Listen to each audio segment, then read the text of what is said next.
पापा, मैंने पहली बार झूठ का सहारा लेकर अपने क्लाइंट को बचाया,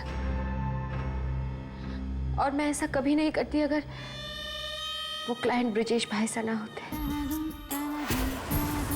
मुझे माफ कर दीजिए कंवर साहब, मुझसे बहुत बड़ी भूल हो गई। एक भाई तो आज डैड की नजरों के सामने गिर गया, बहुत जल्द ही दूसरा भी उनके निशाने पर होगा।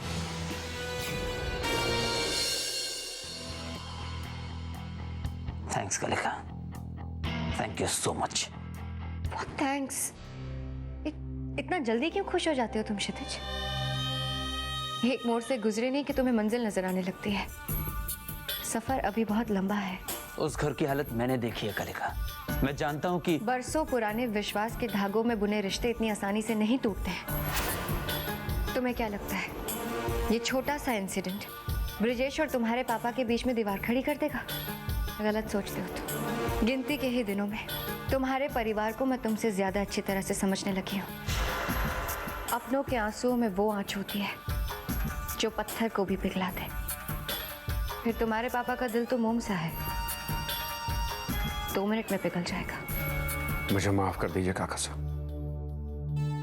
मैं बहुत शर्मिंदा हूं। मैंने जो कुछ भी किया मुझे नहीं करना चाहिए था। मैं अच्छी तरह से जानता हूं कि गुस्से में अपने होश गंवाने की बजाय समझदारी से प्रॉब्लम का हल ढूंढा जा सकता है। आई एम सॉरी काका साहब, I am very very sorry.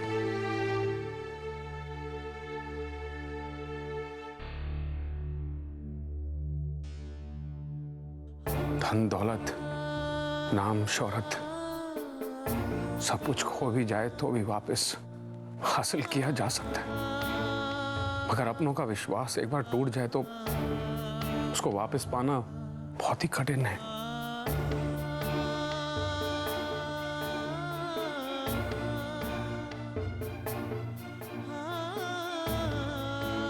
काका साहब, मैंने आपको हमेशा पिता सम्मान माना है, और आपने अपने बेटे से ज्यादा मुझे प्यार दिया। आपने हर चीज में मेरा साथ दिया, हमेशा साथ मिला है आपका मुझे। आज आपका दिल दुखाकर, अपनी नजरों में गिरकर ऐसा लग रहा है जैसे जैसे मैं बहुत अकेला हो गया हूं काका साहब। मेरे किए कि आप जो सजा देना चाहते हैं मुझे दे दीजिए, सर झुकाकर मैं उसे मंजूर कर लूंगा, लेकिन इस तरह अपना मुंह मत मोड़िए मुझसे, मैं सहन नहीं कर पाऊंगा।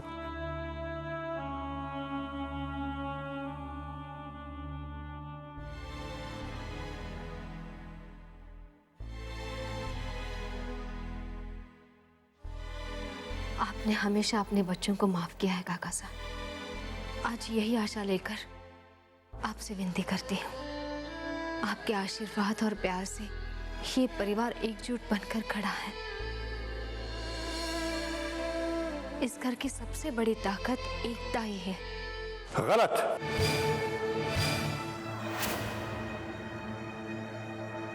हमारे परिवार की सबसे बड़ी ताकत एकता नहीं है,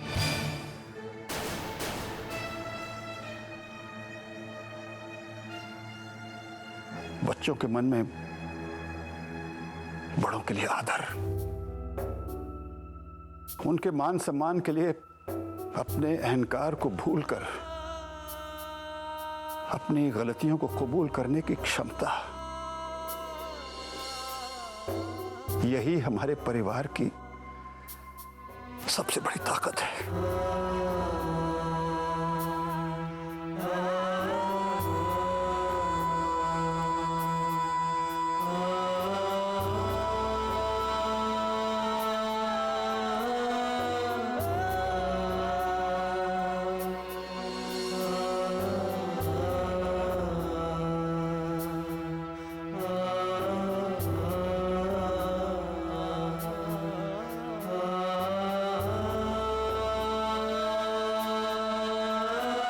बेटे, तुम्हें दुखी देखकर खुश तो हम भी नहीं रह सकते।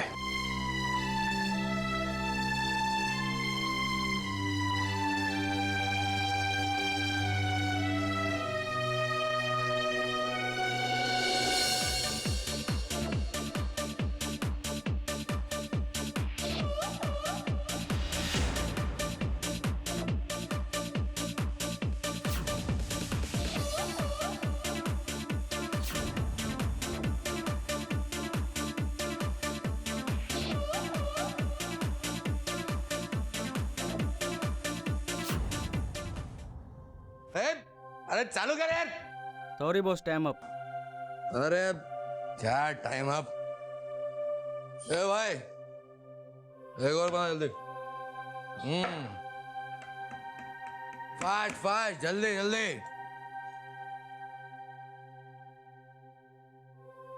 डॉलर भैया, आजकल की दुनिया में कोई किसी का नहीं है, सब मतलब के यार। अरे एक बार काम निकल गया ना तो सब गधे के सर से सींग की तरह गायब हो जाते हैं। अरे आपने तो देखा ही कैसे सबके सामने थप्पड़ मार के मेरे एहसानों का बदला चुकाया ब्रिजेश भाई साहब ने। अरे आप एक बात बताइए मुझे, आप ये बताइए कि गलती किससे नहीं होती? अरे डॉलर भैया, जो काम करेगा उसी से तो गलती होगी, जो सिर्फ हुक्म चलाएगा उससे क्या गलती होगी? बताइए आप मुझे इस बात का जवाब दीजिए। वैसे सच कह रहे हैं आप कंवर साहब, ब्रिजेश भाई साहब को ऐसा नहीं करना चाहिए था।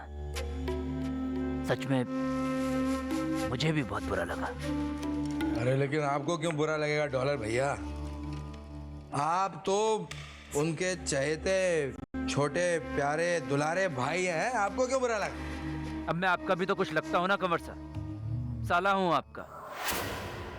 और फिर जीजा तो बड़े भाई जैसा होता है, और मैं तो उन लोगों में से हूँ जो रिश्तों से ज्यादा सच पर यकीन करते हैं। और सच तो ये है कि ब्रिजेश भाई साहब ने आपके साथ बहुत बड़ी नाइंसाफी की है, बस। क्या नहीं किया मैंने उन लोगों के लिए? उनका बिजनेस बढ़ता रहा, उनकी जेबें जो है ना डॉलर भैया, वो भी बढ़ती रही उनकी जेबें। और मुझे क्या मिला? कुछ नहीं, ठन ठन गोपाल। अरे दरवाजे पर बने कुत्ते की सी हैसियत नहीं है मेरी, बताऊं मैं आपको।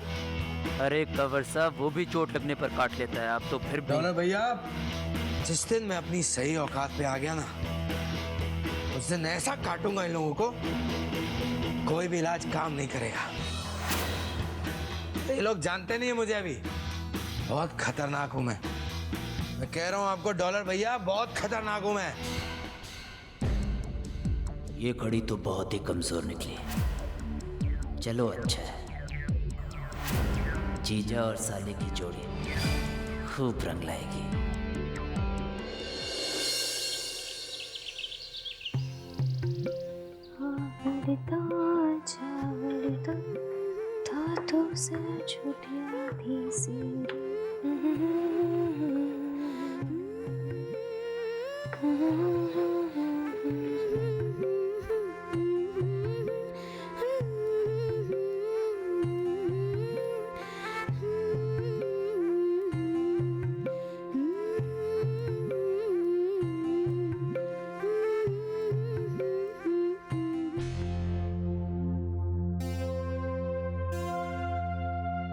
अरे भाभी साहब, आप क्यों आए? कई रातों से आप सोई नहीं हैं। आप जाइए, आराम कीजिए। किचन का काम मैं और भाभू संभाल लेंगे। अभी तक नाराज है मुझसे, मुझे माफ कर दीजिए भाभी साहब।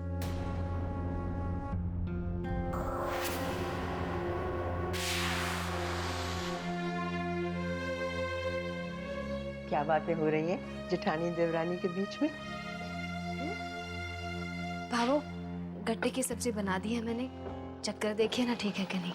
अरे तूने बनाई है तो ठीक कैसे नहीं होगी?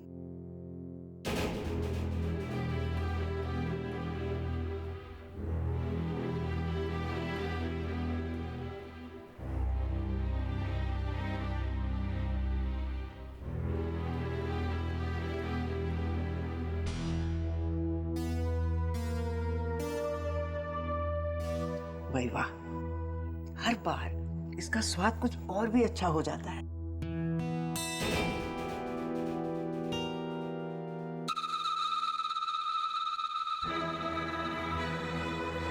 जी घबरा रहा है ना तेरा? इसीलिए कहती हूँ रसोई में मत आया कर। चल चल के आराम कर, तारा और मैं है ना यहाँ पे। चल।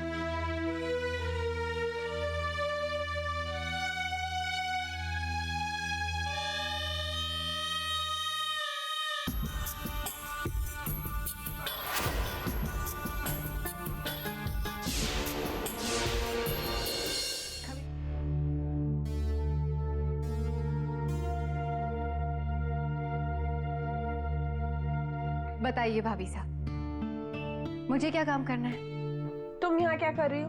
अभी अभी हॉस्पिटल छोड़ कर आई हो, जाओ अपने कमरे में जाकर आराम करो। मेरी बहन जैसी भाभी सा किचन में अकेले काम करे और मैं आराम करूं? ऐसा नहीं हो सकता है। खलीका तुम सुनती क्यों नहीं हो? जिद करोगी तो डांटूंगी। हाँ, वैसे भी मैं जानती हूँ कि तुम्हें कुकिंग का कोई शौक नहीं है, तुम जाके आराम करो। आपको देख देख कर अब मेरा भी मन कर रहा है।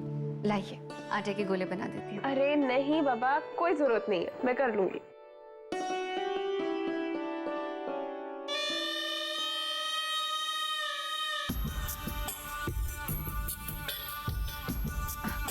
मैंने सोचा कि हमेशा की तरह सलोनी आपकी मदद कर रही होगी। मेरे दिमाग से ही निकल गया कि वो मदद करने की कंडीशन में ही नहीं है। और याद भी कैसे रखूं, आज तक सलोनी बेकार बैठी ही नहीं।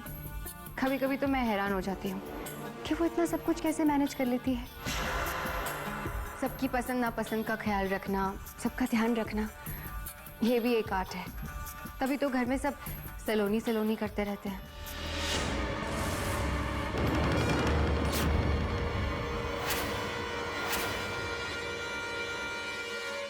हाँ, वैसे ये भी तो एक आर्ट ही है। कब किसके सामने क्या बोलना चाहिए जिससे लोग आपकी तारीफ करने के लिए मजबूर हो जाएं, ये सलोनी को बहुत अच्छी तरह से आता है। अभी तुम्हारे यहाँ आने से पहले भाभो के सामने उसने साबित कर दिया कि सारा खाना उसी ने बनाया है, उसी को खाना बनाने आता है। मैं तो यहाँ किचन में टहलने आई थी, मुझे तो कुछ आता ही नहीं। नहीं भाभी साहब, आप गलत कह रही हैं। सलोनी ऐसी नहीं, लेकिन अगर आप कह रही हैं तो कुछ देख समझ कर ही कह रही होंगी। आप उनमें से तो है नहीं जो बिना सोचे समझे किसी के बारे में गलत बातें कहें, वो भी सलोनी के बारे में। मुझे नहीं लगता है। माना कि मैं उसकी बहन हूं, पर सलोनी को आप मुझसे ज्यादा अच्छी तरह से जानती हैं। काश मैं सलोनी को अच्छी तरह जान पाती। मैं आपकी तकलीफ समझती हूँ। इस घर की बड़ी बहू होकर भी हर चीज में सलोनी को पूछा जाता है ना, उसकी राय ली जाती है। कभी तो मन में खटकता होगा। खैर वो सब छोड़िए। इस घर की छोटी बहू अब आ गई है। आपका पूरा अधिकार है मुझ पर रोब जमाने का। और वैसे भी भाभी साहब, मैं आपसे बहुत कुछ सीखना चाहती हूँ। आपकी तरह अच्छी बहू बनना चाहती हूँ, शांत, समझदार। आप सारे काम मुझ पर छोड़ दीजिए। बस एक सुपरवाइजर की तरह सब सुपरवाइज कीजिए। और आरती का काम वो आप सलोनी पर ही छोड़ दीजिए। अच्छी ड्यूटी उठाई है उसने, बड़ी श्रद्धा के साथ निभाएगी। वैसे भी इस सबके बस की बात तो है नहीं। और आरती का काम वो आप सलोनी पर ही छोड़ दीजिए। अच्छी ड्यूटी उठाई है उसने, बड़ी श्रद्धा के साथ निभाएगी।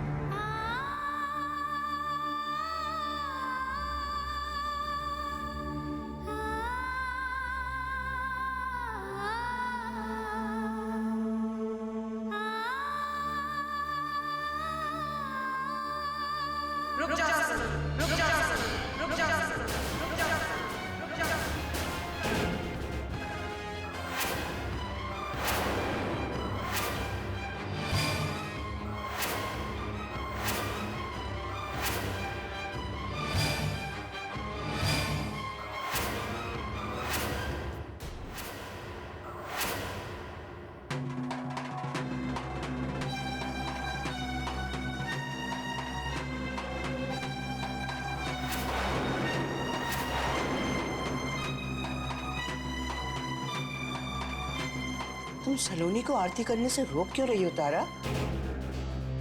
बेटी आप शकुन है। भाभो, आप हमेशा संस्कार और परंपराओं का पाठ पढ़ाती हैं। आज आपकी आंखों के सामने बरसों की परंपरा टूट रही है, आप फिर भी चुप है, क्यों?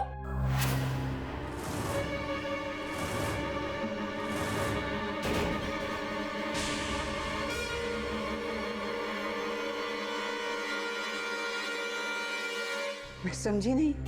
भाभो, जब सलोनी इस घर में बहू बनकर आई थी तब आपने मुझे समझाया था कि नई बहू का ये हक है, अधिकार है कि घर की पूजा और आरती सिर्फ वो करेगी।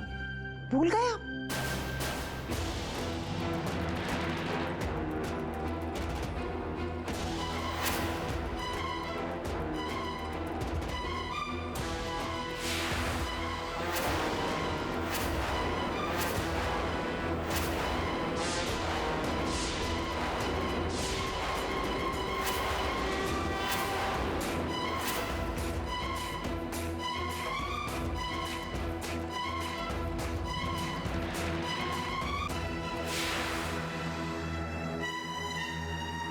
माफ करना कलिका, जो हक तुम्हें इस घर में आते ही मिलना चाहिए था वो आज मिल रहा है। क्या सब अपनी अपनी उलझन में इतने बिजी रहते हैं कि घर के रीति रिवाज ही भूल गए। इस घर की बड़ी बहू होने के नाते मैं अपने परिवार की तरफ से तुमसे माफी मांगती हूँ और तुम्हें तुम्हारा हक सौंपती हूँ।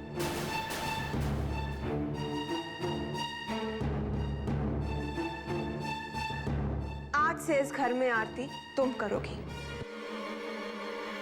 सलोनी, सलोनी, सलोनी, सलोनी।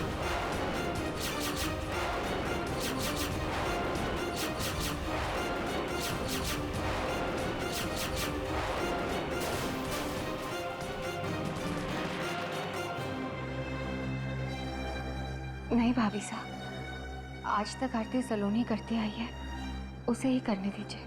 कलिका, मैं किसी को नीचा दिखाने के लिए नहीं कर रही हूँ। हमारे घर में सालों से ये रीत चली आ रही है। ये लो, ये तुम्हारा अधिकार है, आरती तुम ही करोगी। लो। भाभी साहब, रीति रिवाज तो हमारे बनाए हुए हैं, अब इनका मान रखने के लिए हम दूसरों का दिल तो नहीं दुखा सकते। आरती मैं करूं या सलोनी, भगवान नाराज तो नहीं होंगे ना। बात सिर्फ भावनाओं की है, आस्था की है, और हमारे परिवार में तो सबको भगवान पे श्रद्धा है।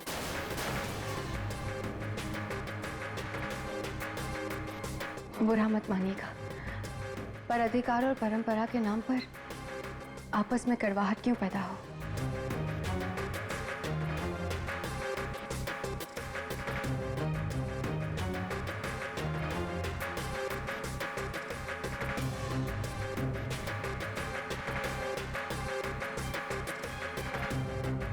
सलोनी, दोनों वक्त की आरती आज तक तुम करती आई हो, मेरे आने के बाद भी तुम ही करोगी।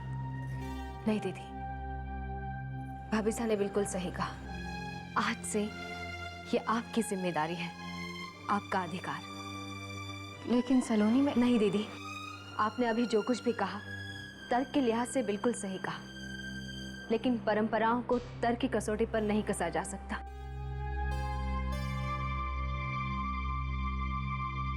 और मुझे ये लगता है कि पुरखों के बनाई इन परंपराओं का सम्मान करना हम सबका धर्म है।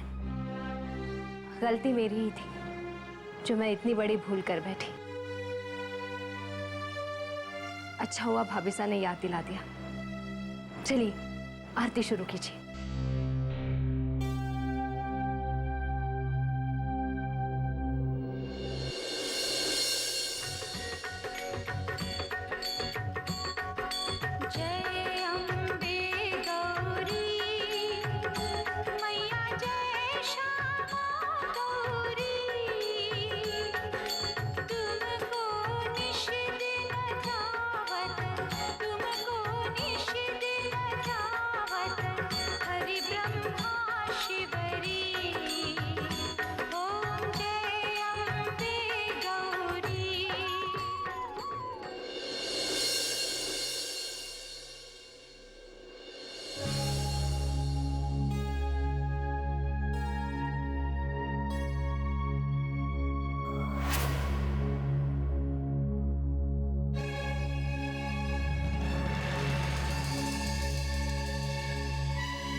नहीं ब्रिजेश, तुम कुछ मत कहो, तारा से मैं बात करती हूँ।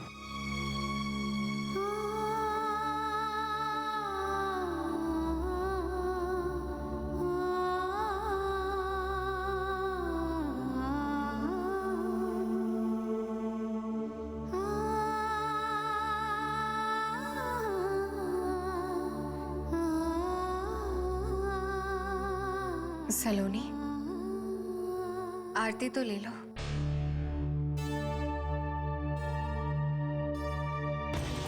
आरती के इस दिए के साथ तुम्हारी और तुम्हारे परिवार के जीवन की रोशनी पर भी मेरा अधिकार हो गया है सलोनी।